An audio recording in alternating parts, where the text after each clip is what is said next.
Bonjour, bienvenue sur notre podcast Asian Echo. Je m'appelle Diego Et je m'appelle Mona. Nous sommes du coup Mona. et Diego. Et voilà, et notre invité Alessandro Cato. Alessandro, bonjour. Bonjour. Est-ce que tu pourrais te présenter? Oui, alors je m'appelle Alexandre Takuyakato. Je suis un artiste plasticien. J'ai grandi en banlieue parisienne et je suis d'origine japonaise. D'accord. Et en 2021, nous avons participé à l'exposition Trois petits chats organisée par le commissaire d'exposition Antoine Chaponois. Et tu peux presque dire que ce podcast est né par cette occasion de participation à cette exposition. Et j'ai participé grâce à ton invitation. Est-ce que tu pourrais un peu parler de projet, pourquoi il y avait une sélection entre les artistes et puis pourquoi tu as choisi spécialement mon travail Made in Orientalism? Alors, en fait, le concept de l'exposition d'Antoine Chapenois, c'était que lui invitait le premier artiste et ensuite la sélection se faisait par des choix d'artistes, un petit peu comme la chanson. Donc, le premier artiste que Antoine a choisi, c'était Raphaël Bachir Haussmann, qui lui-même m'a invité dans l'exposition. Il a choisi une pièce qui s'appelle Flower Shower, qui est une bouteille de gel douche qui sert de vase pour un bouquet de fleurs. Et la raison pour laquelle je t'ai invité, enfin il y a deux raisons principales pour lesquelles je t'ai invité et que j'ai choisi le travail Made in Orientalism, c'est que donc c'est un travail de portrait, de peinture de personnes asiatiques sur des serviettes. Donc je trouvais qu'il y avait un lien déjà un lien entre ma pièce et ta pièce dans l'univers enfin quelque chose de l'ordre de la salle de bain qui se passait. Et aussi, je trouvais assez fin la manière dont tu as détourné l'objet de la serviette en écrivant Made in Orientalism sur l'étiquette. Et du coup, en détournant aussi un petit peu le Made in China que... Ouais, c'est ça. C'est en fait l'étiquette en produit. Souvent, c'est écrit Made in China. Et du coup, pour parler un peu de mon origine asiatique, j'ai choisi d'écrire Made in Orientalism parce que je suis née en Corée du Sud. Après, on me projette beaucoup de clichés d'orientalisme, tout ça. Du coup, j'ai un peu détourné la situation, effectivement. Et puis c'est aussi quelque chose qu'on nous dit souvent, Made in China, C'est ça. pour parler aussi de nous-mêmes. Et du coup, je trouvais ça assez juste en fait de voir ça écrit sur l'étiquette. C'est pour cette raison-là que j'ai choisi cette pièce. Oui. Et cette invitation m'a donné beaucoup de motivation de, du coup, continuer, reprendre ce travail que j'ai réalisé en 2014. Parce qu'à ce moment-là, j'avais pas assez je sais pas, des supports mentalement pour continuer de travailler parce que c'est un sujet assez personnel et du coup, avec des critiques, tout ça, je pense que j'ai j'étais pas, assez encouragée de continuer de ce projet. Du coup, au bout d'un moment, j'ai un peu abandonné et j'ai travaillé, sur le sujet un peu plus, heu, général, en tout cas qui ne rappelle pas peut-être mon origine asiatique. J'ai une question pour toi. Est-ce que être asiatique, est-ce que c'est un fait signifiant pour toi dans ta vie? Oui, bien sûr. En fait, ça conditionne un petit peu tout ce qui m'arrive, en tout cas beaucoup de choses. Et comment dire, c'est quelque chose dont je ne peux pas faire abstraction de ça dans les échanges, dans les rapports que j'ai au quotidien avec les gens. Euh, hmm. Dans ton enfance, tu rencontrais des camarades de même origine que toi? Non, j'ai jamais rencontré de personnes d'origine japonaise dans mon enfance, en tout cas pas dans mon école. Et donc la seule personne d'origine japonaise que je côtoyais, c'était mon frère, qui était dans la même école que moi. Hmm. Et il y avait aussi quelques personnes d'origine asiatique. Si mes souvenirs sont bons, c'était plutôt Corée et Vietnam. D'accord. Mais en fait, surtout quand on est jeune, je pense, il y a un petit peu un truc où on s'évite entre asiatiques parce que j'avais l'impression que plus je côtoyais de personnes asiatiques, plus j'allais être perçu comme Oui, asiatique.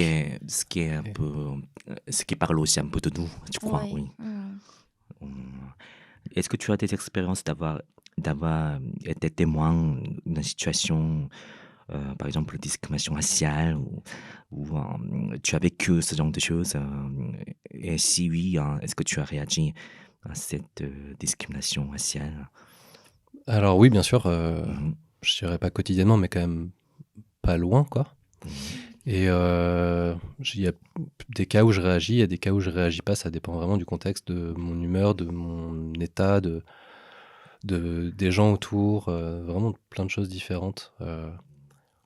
Tu as dit que tu as un peu évité être entre les Asiatiques quand tu étais jeune. Est-ce qu'il y a un lien parce que quand tu étais avec des Asiatiques, tu as reçu un peu plus de moquerie ou...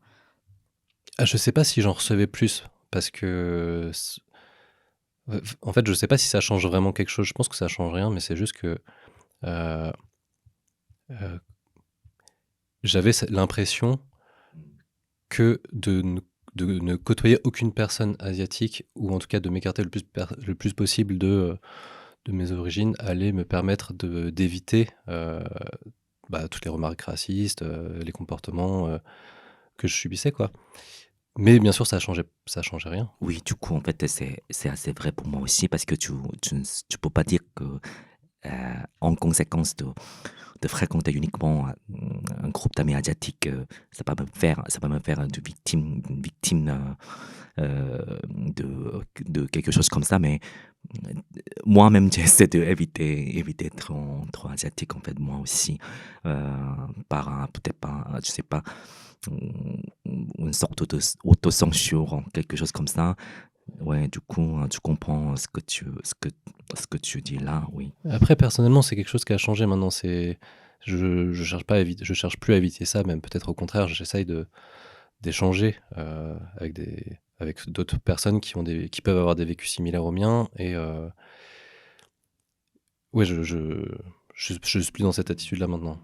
Est-ce que tu entends bien avec du coup d'autres Asiatiques? Ils partagent tes expériences ou peut-être pas du tout? La plupart du temps, oui. Ouais, on se retrouve pas mal sur ces sujets-là. Euh, Aussi sur d'autres choses, bien sûr, hein, mais c'est vrai que ça crée une sorte de point commun assez fort. Je pense qu'il y a deux choses en fait. On fréquente souvent d'autres Asiatiques et il y a un regard de oh, pourquoi vous restez juste entre vous, vous n'êtes pas bien intégrés. Et en même temps qu'il y a une attente comme, même si on n'est pas du tout amis, mais le fait que on est tous les deux Asiatiques, on assume que vous vous connaissez. Ah, c'est vrai. Mais c'est vrai il y a aussi ce cliché qui est aussi ultra Mm. communautaire de vous restez toujours entre vous, vous vous mélangez pas et tout. Alors que, en fait, c'est assez étrange, mais les personnes que je côtoie sont pas ou très peu de la communauté japonaise. Donc, en fait, c'est déjà des échanges, quoi.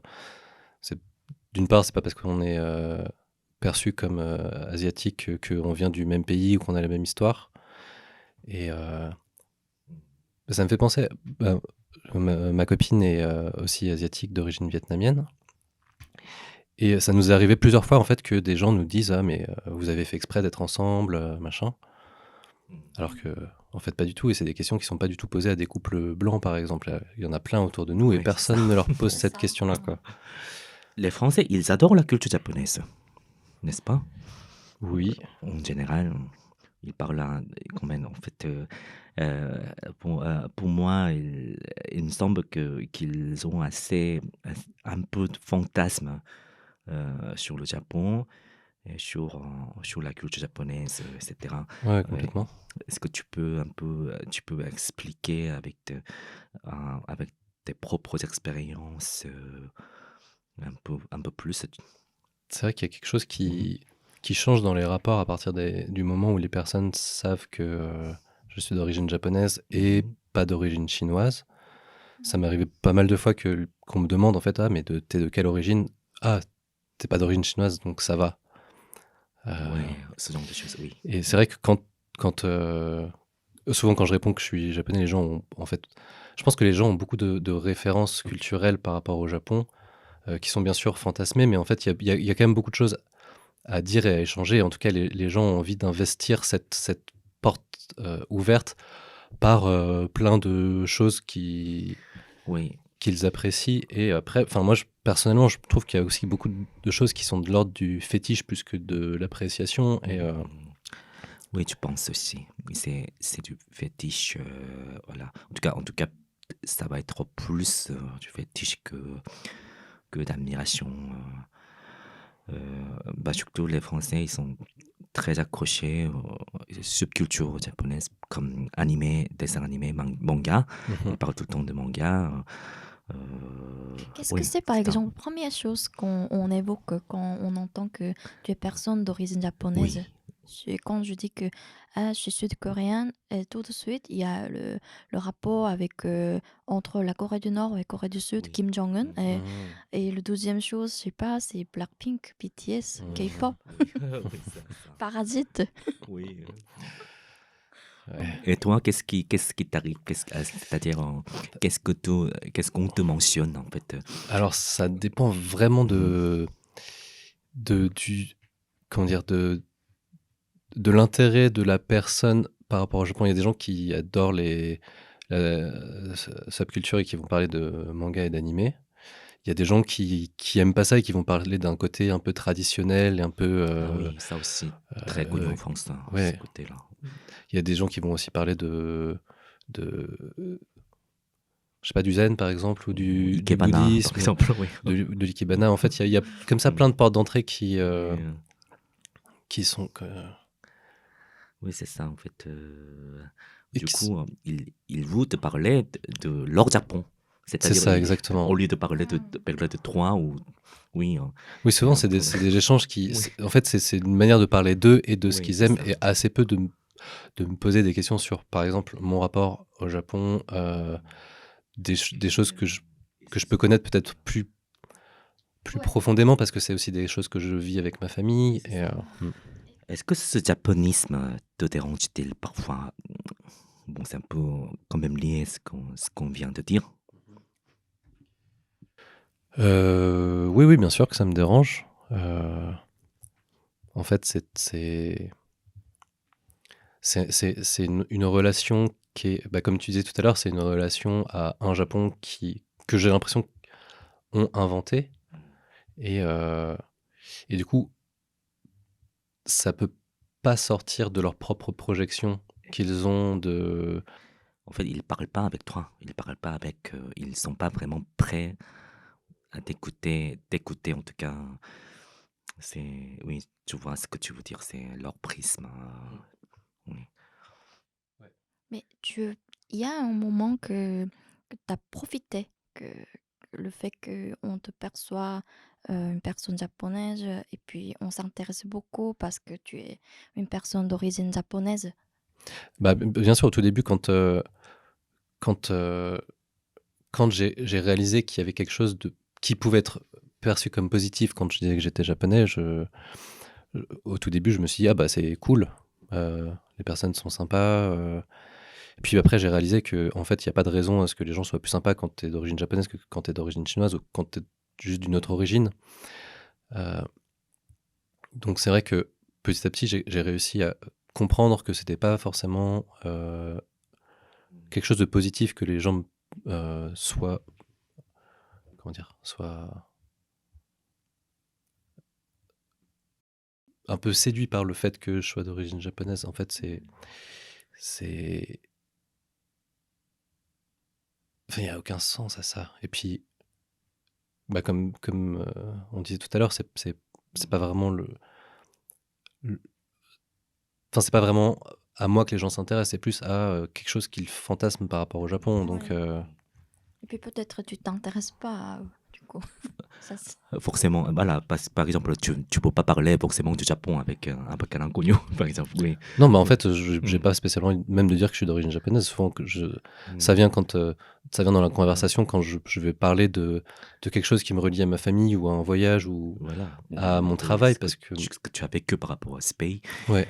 Mais bon, déjà, en fait, ça, c'est un bon point. Mais peut-être Mona et moi, en fait, comme on est coréens, comme la Corée n'est pas très connue par rapport au Japon ou à la Chine, du coup, parfois quand même, tu rêvais aussi, si la Corée était un petit peu plus connue, alors les gens, c'est un inconnu, un inconnu me dit bonjour après, voilà, tu es d'origine coréenne, j'adore ce pays-là, et puis là, tu peux profiter un peu de cet aspect-là. Euh, J'avoue que j'ai rêvé ça un peu aussi parce que la Corée n'est pas vraiment beaucoup abordée en fait Mmh. dans la vie des Français en fait. Oui. Mais je comprends, et je comprends Mm. aussi Après, c'est sûr, enfin, dans un autre côté positif, le Japon, c'est aussi un pays qui est, euh, qui est relativement bien. Bon, j'aime pas trop ce mot, mais qui est relativement bien étudié en France. C'est-à-dire que, par exemple, moi, quand j'ai commencé à apprendre la langue japonaise, je me suis rendu compte que c'était très facile d'apprendre la langue japonaise en France parce qu'en fait, il y a beaucoup de cours, il y a beaucoup de ressources. Et quand on veut apprendre d'autres langues, c'est plus compliqué. Et pareil, il y a aussi beaucoup de livres qui sont traduits sur la culture japonaise, euh, sur des, sur des choses qui sont vraiment très pointues, en Oui, fait. tu ne sais même pas. En fait, là, quand je me balade dans un librairie, là, tu trouves même, sur les rayons des langues étrangères, tu trouves même des manuels de japonais, euh, apprendre japonais par un manga, par exemple, intitulé ouais, comme ça. Même dans ce genre de livre, c'est insolite, en fait. Les gens veulent apprendre japonais par manga. C'est un phénomène, en tout cas, très original, c'est ce que ouais, tu dirais. Oui, C'est oui, comme ça fait partie de la subculture, j'ai l'impression que c'est aussi plus facile et ça touche aussi beaucoup de personnes. Donc, oui, oui. Surtout pour la jeunesse, je crois. ouais. Oui, Et je pense que enfin, je pense que ça peut être un bon moyen d'apprendre le japonais, effectivement. Comme nous, en fait, on utilise beaucoup les séries américaines, par exemple, pour apprendre l'anglais. Et, et du coup, enfin, pour revenir à ce que tu disais tout à l'heure, je comprends aussi ce, quand tu disais que tu étais, entre guillemets, jaloux oui, de... coréen. Oui, c'est ça. Oui. C'est que ça facilite forcément des choses aussi. Oui, ça faciliterait, c'est ça, ça faciliterait beaucoup de choses. C'est peut-être une raison pratique, en fait. C'est Oui, ça. En fait, même moi, je suis jalouse entre euh, les Coréens qui arrivent maintenant que par rapport à moi qui est arrivé il y a 10 ans. Je ah oui, sens ça déjà. aussi, Ouais. on a un peu de l'écart parce que la Corée, quand même, une Corée du Sud, elle est plus connue qu'il y a 10 ans, par exemple. Bon, du coup, ça va nous amener point suivant, naturellement. Est-ce que ça t'est arrivé, quelqu'un voulait devenir ton ami parce que tu es japonais? Bon, c'est évidemment une question assez, oui, assez évidente. Ça m'est arrivé, ouais. Ça m'est arrivé surtout dans des contextes où... dans des contextes... Bah, par exemple, quand j'étais à la fac de japonais, ça m'est arrivé. Ça n'a jamais été clairement dit comme ça, mais c'est quelque chose que j'ai ressenti, en fait. Et c'est arrivé aussi à mon frère, quand lui, il a étudié le japonais à Paris, et ça lui est aussi arrivé dans le cadre de ces études précises-là, où en fait, on rencontre forcément des gens qui ont déjà une sorte d'attirance pour le Japon. Ça m'est aussi arrivé dans le milieu culturel, parce qu'il y a aussi beaucoup de fantasmes. Enfin, la culture japonaise, et même ne serait-ce que l'art contemporain japonais, Tu as vécu un peu la même chose, mais allant dans le sens l'inverse au Japon. Par exemple, on voudrait être un peu amis ou s'approcher parce que tu es en français. hum, ça m'est pas tellement arrivé, mais je pense que ça arrive. Mais ça m'est pas tellement arrivé parce qu'en fait, j'ai jamais été dans un contexte d'études et j'ai jamais rencontré beaucoup de gens au Japon. Je reste plutôt avec ma famille là-bas ou alors avec des gens qui sont déjà des amis. Euh, Oui, en fait, je voulais te poser cette question. Si, si en fait, enfin, tes interlocuteurs au Japon que tu vas rencontrer, souvent des Japonais locaux, quand ils savent que tu es français d'origine japonaise, est-ce qu'il te perçoit du coup plutôt japonais ou européen, en fait, à Complètement partir de ce européen. moment-là? Ah, d'accord. Enfin, je pense qu'ils comprennent du coup l'histoire. Donc mon père qui a un enfant en France, que du coup, bah, il aussi, il voit très bien que je parle pas couramment japonais, donc que je suis pas japonais, quoi. Et c'est vrai qu'à partir de ce moment-là, souvent, il y a aussi une relation, comment dire, une relation de fascination à la France, au Japon. En fait, c'est perçu comme étant hyper classe d'être français. Et comme tu es artiste, j'imagine que tu as déjà un texte qui présente un peu ton art. Est-ce que dans ton texte, ça présente que tu es une personne d'origine japonaise Oui, et tu penses que c'est important pour comprendre ton art? je pense que c'est important, oui. En fait, beaucoup des références que j'ai dans mon travail proviennent du Japon ou alors d'un regard sur le Japon depuis la France. Et oui, on peut dire que c'est le point central de mon travail, du coup c'est forcément important. Du coup, on peut dire que si tu n'étais pas une personne d'origine asiatique, tu, tu, tu feras pas peut-être le même travail. Ah non, je ferais pas du tout la même chose, c'est sûr. Tu te considères avoir deux cultures? Hmm, je, je me considère comme ayant plusieurs identités, ça déjà c'est sûr. Euh, et je dirais peut-être même pas forcément deux cultures, mais trois cultures. Il y a bien sûr la culture française dans laquelle j'ai grandi, aussi une petite part de la culture japonaise que m'a transmis mon père et que j'ai commencé à apprendre plus tard à la fac et puis en allant régulièrement au Japon. Mais aussi une culture hybride, c'est-à-dire qui est à mi-chemin entre la France et le Japon, euh, et qui est aussi très spécifique en fait. Et cette culture-là, j'ai l'impression qu'elle me relie à d'autres identités européennes et asiatiques en France. C'est vraiment une culture diasporique, je pense. Du coup, ton travail parle pas seulement on regarde en tant que personne d'origine japonaise, mais c'est une personne qui est une multiculture. Mm. Hmm. Est-ce que tu peux un peu parler de ton travail? Pourquoi ça parle de multiculture? En fait, au tout début, mon travail, ça a été un moyen de pouvoir euh, apprendre plus de choses sur la culture japonaise. Donc, je me suis inspiré de, de plusieurs éléments culturels japonais pour penser mon travail, pour penser le lien à des éléments comme la représentation du paysage, la pensée de l'espace, ce genre de choses. Et puis, je me suis rendu compte aussi petit à petit que c'était c'était des choses qui m'étaient accessibles par des écrits de personnes françaises et que ça produisait euh, un regard qui était aussi euh, japoniste, en tout cas qui découlait de cette pensée-là. Donc petit à petit, j'ai un petit peu changé de point de vue. Je me suis plus concentré sur la manière dont en France on représente, on idéalise, on fétichise le Japon à travers des mouvements artistiques comme le japonisme par exemple, mais aussi l'impressionnisme ou autres. Enfin, il y avait beaucoup de mouvements artistiques qui ont été inspirés par la, la rencontre avec des formes d'art japonaises en France. Et, euh, et donc oui, j'ai l'impression qu'en détournant légèrement mon regard par rapport au vaste sujet qu'est le Japon, ça me permettait d'être plus précis et aussi d'exprimer plus clairement mon identité et le regard que j'ai envie de poser dessus.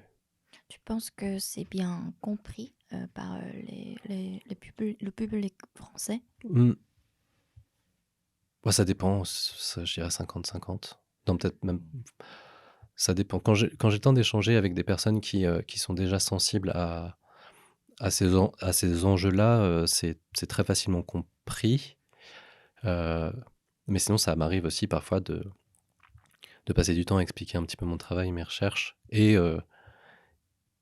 et que je me rende compte finalement que malgré tout, ça reste toujours cette, cette, euh, oui, ce fétiche en fait qui reste malgré tout. Euh, Est-ce que tu as présenté du coup ton travail de ce côté-là au Japon pendant ta résidence récemment tu as eu? Ça a été très rapidement abordé. Après, j'ai eu l'occasion de présenter mon travail de manière plus générale euh, au Japon, mais là, récemment, le travail portait sur des choses assez spécifiques à un territoire, et donc pas forcément...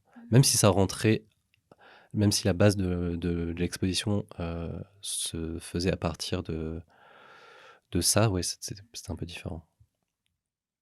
Parce que j'ai exposé une fois en Corée et en fait ce travail vient d'un peu mes expériences en tant que personne asiatique étrangère en France. Et quand j'ai parlé de ça en Corée, je sentais un peu bizarre parce que le fait d'être asiatique ou coréen, là-bas, c'était pas du tout quelque chose on cite. Non, Et pas du tout, c'est vrai. Oui. ouais, j'étais un peu, ah, pourquoi je parle de ça? Soudaine, voilà. Oui, Après, peut-être que le regard est différent parce que les gens savent que je suis pas japonais Ouais, et, ouais, c'est vrai. et peut-être perçoivent plus facilement la différence de regard que je peux apporter. d'accord. Non, non, on Mais m'a pas critiqué en fait, on m'a écouté, mais c'était juste un peu auto-censuré. Hmm. Censuration. Hmm. du coup, ça va nous amener au point suivant. Mona et moi, nous, on est coréens de la Corée, mais toi, tu es quand même de nationalité française, tu es citoyen français. Euh, mais on te prend parfois non français parce que, bah, en raison de ton origine. Mhm. Euh, comment tu y réagis de quelle manière en fait ou simplement tu peux t'en ficher ou tout simplement voilà tu voudrais un peu écouter voilà Sur quel point précisément? Parce ta que réaction oui par rapport à ça sur... sur les gens sur les Français qui te prennent Un étranger. pas voilà que souvent étrangers parce que Hmm. à base de ton origine voilà. Comment je réagis? Bah, c'est pareil, ça dépend aussi vachement de mon humeur, de mon état, euh, Oui, c'est vrai, parce que des fois, on n'a pas, on n'a pas envie de vraiment, oui, un peu de nous débattre avec ces c'est personnages-là, sûr, oui, ouais, parce que complètement, c'est mais fatigant. ce qui arrive le plus souvent, c'est que les gens viennent me parler en anglais. Ça arrive vraiment très souvent. Et ça arrive très souvent que les gens viennent te parler en anglais en posant tout de suite la question Where are you from? Sans dire bonjour, sans rien, c'est vraiment très frontal.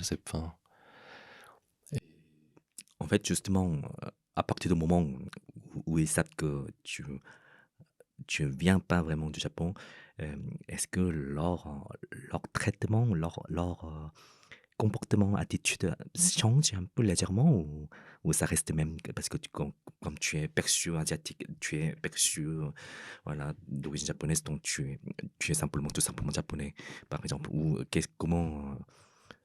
comment ils réagissent ça? Ouais, il y a beaucoup de gens qui cherchent des excuses un peu. Mais non, après, je pense qu'ils perçoivent assez vite que je suis français. Ne serait-ce que par la langue. Parfois ils s'excusent de toi d'avoir pris pour t'avoir pris pour un étranger, oui, par exemple. En fait, c'est pas forcément d'être pris pour un étranger, mais c'est plutôt euh, comment dire? Les gens s'excusent de ça, mais aussi réalisent que cette manière de s'adresser à moi était dictée par la perception qu'ils ont de mon physique, en fait. Et que, je veux dire, en France, il y a quand même beaucoup de personnes euh, asiatiques, françaises, mais aussi il y a aussi beaucoup de personnes noires, beaucoup de personnes arabes. Je veux dire, c'est quand même assez courant de Mm. parler français. Oui, là, Ils sont pas blancs, quoi. on a même des personnages. Maintenant, on a commencé à voir en France des personnages asiatiques un peu connus, comme le youtubeur le Rire Jaune, par exemple. Souvent, on nous adresse dans ces mêmes topics. Souvent, on nous adresse même pas en français, mais à nos accompagnants blancs, ils s'adressent à eux en français, en pensant que, voilà, bon, ils sont blancs, forcément français. Oui, quand on Mm. est avec des amis étrangers mais blancs, mais du coup, même s'ils parlent... Un mot de français, Mm. voilà. Ça arrive assez souvent. Ouais. Mm. Une fois, tu te souviens, Diego, quand on était à Oui, La la Défense, défense, on faisait un peu ouais. un peu de circuit là, avec, avec ton ami Ouais, britannique. ouais, c'est Oui, ça. après, il s'adresse directement à Ouais, lui en français. Voilà, mais il parlait pas vraiment français. ouais. Oui. Et puis, il a rien compris. Et Mm. puis, c'est nous C'est nous qui l'a qui a répondu, expliqué juste mais à côté de ouais. lui, en fait. Donc, mais Mais on bah, continue oui, de parler oui, c'est à ça. lui, mais pas nous. Il nous Oui, c'est regarde ça. même pas. Il nous regardait même pas. Oui. En plus, il prend un peu une personne blanche qui a responsable de nous. Oui, c'est Oui. ça. Mmh. Oui. Du coup, vous disiez à ces Asiatiques, ici, faut pas prendre des photos. Ce genre de Voilà, choses. voilà, voilà. Ah De, ouais. de Mm. l'avertissement, Mmh. des avertissements, des annonces comme ça. Et il s'adressait uniquement à son ami, à notre ami britannique. Parce que puisque... Oui, Oui. j'ai plein d'histoires en fait, parce que Oui. comme il est blanc, et moi je suis asiatique, quand on fait des courses, tout ça, même si moi je commande, j'ai du pays, même moi, mais on ne me regarde pas, on rend le produit du coup à la personne blanche. Et puis, par exemple, s'il y a quelque chose qu'on a besoin d'expliquer, Mm, comment on peut utiliser, ces explications s'adressent seulement à lui, mais pas moi, même si on a eu un c'est ça. plombière à la maison. Et moi, j'étais à côté de lui, je l'ai aidé, et j'ai amené des Oui. outils, et puis j'ai expliqué la situation, tout ça. Mais à la fin de travaux, il a cherché. Il a cherché d'autres personnes. Du coup, il a trouvé mon ami, et il a expliqué comment il a bien fini les travaux. Pas, même pas à moi. Oui, c'est assez comique Oui, comme situation. Du coup, voilà, Mona parle bien français, mais là, la personne s'adresse à son copain. Et puis, il lui explique en français, mais il comprend pas bien. Mais du coup, il redemande à Mona. Mais donc Mona lui explique. Mais là, ouais, du mais coup, là ça continue dans un sens assez... ouais, du coup, je Oui, répète les deux unilatéral. côtés, mais la conversation se continue sans moi. Oui, sans Moi, je toi. dois répéter, mais en fait, on parle comme si moi, j'étais pas là. Et ouais, voilà. C'est un peu, je sais pas quoi dire, mais c'est très, très drôle comme Et c'est situation. en plus, après, au bout d'un moment, on s'est rendu compte qu'il n'est pas français non plus. Et après, on dit que, ah, mais vous parlez bien français, vous avez une bonne prononciation. Ce genre de compliment que je reçois quasiment pas. Après, quand il a répété, je sais pas, c'est peut-être un peu satirique, je sais pas. Et on dit souvent, mais vous venez d'où? Parce que vous avez un accent, mais mon, mon copain, il explique chaque fois, mon accent, c'est moi, j'ai appris le français par une personne coréenne. Du coup, Mmh. après, le Oui, c'est visage ça. qui tremble.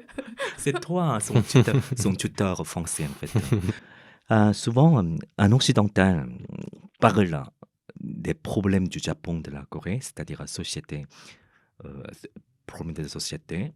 On arrive à en douter de leur intention parce que ces critiques sont pas forcément, c'est pas,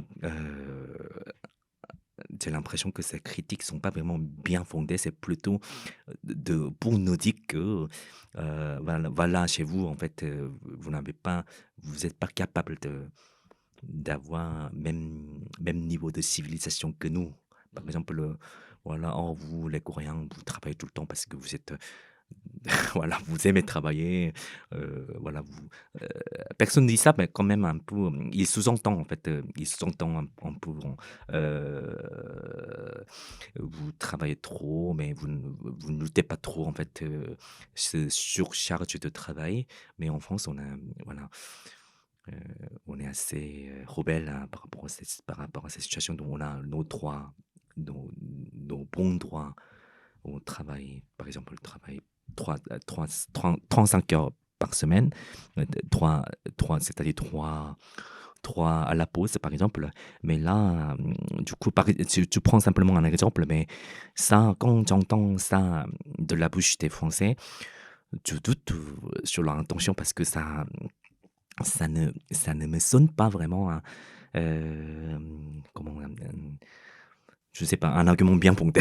Qu'est-ce que tu t'en penses? Ouais, je suis assez d'accord. Je doute Oui. aussi vachement de ces intentions-là. J'ai l'impression que c'est aussi, une manière d'adresser des critiques directes, de nous adresser des critiques directes en passant par le bien sûr qu'il y a des choses qui sont critiquables et il y en a beaucoup, mais j'ai l'impression que c'est quelque chose qui cherche à nous viser tout de suite, en fait et en passant par le pays et par des choses avec lesquelles, bah, nous-mêmes, on n'est pas d'accord, bien évidemment. C'est une manière bah, presque de nous atteindre, en fait On et n'est pas Nous, on n'est pas responsable des maux de notre pays parce que là, ils sont vraiment problème. Ils posent cette question directement à nos politiciens de notre pays, ouais et peut-être. encore plus Oui. quand, bah, moi, par exemple, je suis pas japonais, quoi. Voilà, t'es même C'est-à-dire pas que japonais. j'ai les problèmes de société français me concernent, plus que les problèmes, japonais, en fait. Je me souviens, un jour, on a parlé de ça. C'est un peu l'autre sujet, mais ça me rappelle. En fait, tu m'as dit que quand tu as vécu le racisme anti-asiatique, ça te marque beaucoup parce que tu es français. Et Oui, aussi, ouais. ouais. Mmh. Et du coup, Après, je comprends aussi que enfin, c'est pas parce que, je veux dire, même pour des personnes qui sont pas françaises, c'est tout aussi pas normal, mais c'est que, heu, comme tu me le disais une fois, heu, quand les gens te perçoivent comme étant pas française et c'est effectivement le cas, alors que moi, ça me rattache au fait que, bah, je voudrais savoir, en fait, où est-ce que je peux me sentir chez moi, quoi. Ah oui, oui, oui. Si ces gens-là considèrent que je suis pas français, en fait, bah, j'ai aucun espace pour exister, finalement. ouais. Parce que je suis pas non plus japonais, en fait. Et le troisième pays, là, que tu as cité tout à l'heure, euh, espace entre les deux. Ouais, l'espace entre les 2, du coup, c'est quelque chose que j'essaye de développer dans mon travail. C'est un espace qui est abstrait, mais aussi qui emprunte autant à la France qu'au Japon, en tout cas, enfin, dans mon cas personnel, quoi. Mais c'est pas un espace réel, c'est plutôt un espace, ça peut être un espace poétique ou un espace, abstrait ou un espace politique, mais en tout cas, je veux dire, bah, je peux pas aller me réfugier dans cet espace-là, par exemple. Oui, dans la réalité, on doit choisir un pays, on peut vivre en fait. On peut en choisir plusieurs aussi. C'est pas forcément un, ou parfois il y a malheureusement des gens qui peuvent pas choisir aussi. Enfin, c'est aussi, bon voilà, c'est aussi un privilège de pouvoir choisir son pays ou de pouvoir y rester. En fait, on peut pas vraiment choisir peut-être son pays. Tu as obtenu quand tu es né, quand tu es de la nationalité, c'est un droit un peu naturel. Du coup, c'est très très compliqué de obtenir ce droit et ça a l'air quasiment pas très possible de demander. C'est pour ça il y a beaucoup de critères on doit remplir. Mm. Du coup, pour mon cas, moi, du coup, j'ai choisi de vivre en France.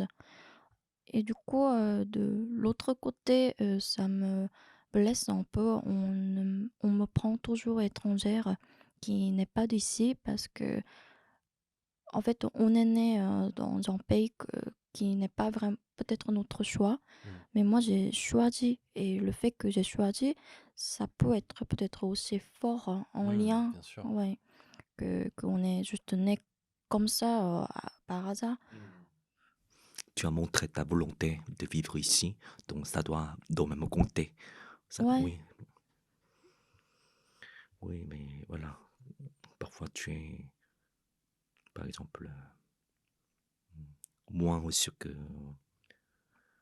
que des gens qui sont nés ici sans leur volonté. Ouais, du coup, je pense qu'il y a deux côtés. Du coup, je comprends. En fait, quand on est français d'origine, personne asiatique, je pense ça. Ouais, je sais pas si tu peux vraiment imaginer, comprendre qu'est-ce que c'est le sentiment qu'on peut avoir. euh, la plupart des gens ne me considèrent pas une personne qui est d'ici, même si on est vraiment né. Après, c'est quelque chose pour lequel j'arrive de plus en plus à faire abstraction, bien sûr. Et ouais, Abstraction, ça veut dire tu prends la je- distance. ouais, c'est ça. Hmm. Donc, tu t'engages à ta activité pour faire évoluer cette situation, c'est ça? Ou est-ce que tu t'engages Prendre distance, ça veut dire que te- tu, tu penses pas trop au... Bah, pas tous les jours, en tout cas, c'est aussi euh, peut-être qu'avec l'âge, je sais pas si c'est parce que on limite nos interactions sociales avec les gens ou pas, mais j'ai quand même l'impression que c'est quelque chose qui se passe de plus en plus. Et euh, ou si tu peux nous parler des prochains projets artistiques ou des prochains engagements par rapport au sujet qu'on a discuté ou autre. euh, pour mes prochains projets artistiques, en ce moment, j'ai envie de continuer à réfléchir sur ce territoire, cet entre-deux, en fait, euh, dans lequel j'habite pas vraiment, mais en tout cas, j'ai envie presque de matérialiser par des installations ou par des réflexions. Et aussi en réalisant que cet entre-deux, enfin cet espace, ouais, cet espace entre est né de, d'un amour, bah, celui de ma mère et de mon père. Mm. J'ai aussi envie de le lier à l'amour et de réfléchir à l'amour dans ce sens-là. De l'amour comme la création d'un entre-deux, mais bien sûr dans un amour qui serait porté Oui, par un éloignement géographique important d'accord. ou aussi racial. Mm. Mm. T'as dit amour. Amour. Ah, d'accord, parce que amour est un mot très fort. Ouais. Oui, tu peux nous expliquer plus sur ce choix de ce mot? Euh, Bah déjà, c'est quelque chose qui revient vachement dans les dramas. En fait, il y a quand même toute une culture autour d'un une espèce d'amour fort et parfois aussi impossible dans beaucoup de choses que je vois de, enfin, de films, de séries, de dramas coréens, japonais, mais aussi vietnamiens. Enfin, il y a quand même beaucoup de choses qui sont tournées autour de l'amour. Oui, c'est vrai. Et, et comme c'est quelque chose que j'ai assez peu abordé dans mon travail et que je réalise que c'est bah, en tout cas, peut-être que c'est à l'origine, en fait, Mm. de ce territoire que j'ai envie de matérialiser. Ben, voilà, et je trouve ça aussi important de parler de sentiments parfois, mais l'amour, c'est un sentiment qui serait quand même plutôt positif. Et j'ai aussi envie de me tourner sur des choses plus Mm. positives en ce moment. Oui. Et, Donc, c'est plutôt un travail conceptuel. Tu vas où c'est vraiment création d'espace. non, c'est plus conceptuel qu'un espace à proprement parler. Mais en tout cas, ce territoire-là, il apparaît par l'intégration ou par ouais, l'intégration en fait d'éléments culturels provenant autant de l'art français que de l'art japonais. En fait, c'est une espèce d'hybridation de, de références. Et bah, aussi, je réalise que en grandissant dans la maison, enfin dans la maison dans laquelle j'ai grandi avec mes parents, qui était bien sûr en France, il y avait quand même je pense qu'il y a une manière d'occuper l'espace, en fait, qui, par la présence de mon père, en fait, euh, transforme, ça transforme un peu les qualités spatiales de l'architecture. Et voilà, du coup, ça se matérialise pas vraiment, mais enfin, je veux dire, c'est pas, c'est conceptuel, mais ça l'est pas non plus tout à fait. C'est aussi c'est aussi, ça découle aussi d'expériences spatiales que j'aurais pu vivre, expérimenter. Est-ce qu'il y a des habitants vivant dans cet espace-là? Parce que Bah, c'est soudain. je Oui, pense que ouais, il y en a oui, plein. En d'accord. tout cas, il y a autant de personnes qui se reconnaissent vivre dans cette espèce d'écart. D'accord. Ok. Donc, est-ce qu'ils sont, je sais pas, donc quelle origine ils vont être quelle origine alors? J'imagine que dans le cadre de mon travail, c'est assez propre à à la France et au Japon, parce que c'est de là que c'est à partir de ça que je réfléchis et que je prends des références. Mais j'imagine que c'est déclinable en fonction des origines.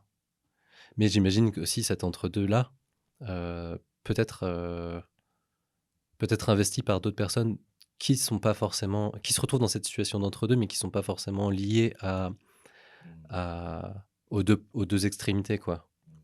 Et est-ce que tu as des amis, du coup, comme toi, français, mais d'origine japonaise? Euh, j'ai rencontré quelques personnes avec qui je partage justement ce métissage-là. Ouais, mais assez peu en fait. Ou les japonais, mais qui vivent en France? Ça aussi, Ah, aussi. j'en ai aussi rencontré, bien sûr. Mais après, personnellement, je cherche pas forcément à, à rencontrer des personnes qui partageraient de manière hyper stricte la même origine que la mienne. Et comme je disais tout à l'heure, j'ai l'impression que le fait d'être perçu asiatique nous rassemble en fait beaucoup de personnes qui sont issues de plusieurs pays d'Asie. Et c'est plutôt dans cette identité française asiatique que je me retrouve et que j'ai envie de réfléchir aussi. Disons que la particularité française et japonaise, elle m'intéresse pour nourrir mon travail artistique, par exemple, mais que socialement, j'ai pas forcément besoin de ça, et je me sens plus proche d'une identité, pas d'une identité franco-asiatique en France. En tout cas, j'ai l'impression de partager socialement beaucoup de choses avec les personnes asiatiques, quoi, et pas forcément japonaises. Pour conclure, est-ce que tu as des attentes de notre podcast? Voilà, si tu t'attends de quelque chose, de notre podcast quelque chose, tu peux nous dire, par exemple. Oui. Déjà de rencontrer d'autres personnes, d'autres Oui, artistes on a qui interviewé, partagent, voilà, on a fait, voilà. qui partagent, qui peuvent partager ces questions-là, aussi pouvoir écouter d'autres témoignages, d'autres vécus qui peuvent être assez proches, mais aussi de se rendre compte qu'il y a il y a plein de différences de situation, en fait. C'est que il n'y a pas que l'origine, il n'y a pas que, enfin, il y a beaucoup de choses qui rentrent en compte, là où est-ce que tu grandis, le milieu social, à quel point est-ce que tu es perçu comme asiatique, le fait d'avoir un white pass ou pas, le fait d'être d'origine de tel pays ou de tel autre. En fait, il y a vraiment beaucoup de choses qui jouent qui jouent là-dedans. Et du coup, je trouve ça intéressant d'avoir pas un seul témoignage, mais d'en avoir plusieurs. Du coup, pour l'info, tous les épisodes de notre podcast sera disponible en ligne. Oui. Et de plus, on va organiser une exposition dans l'atelier des artistes en exil à Paris. Et je ne sais pas contre les dates, mais ça va arriver.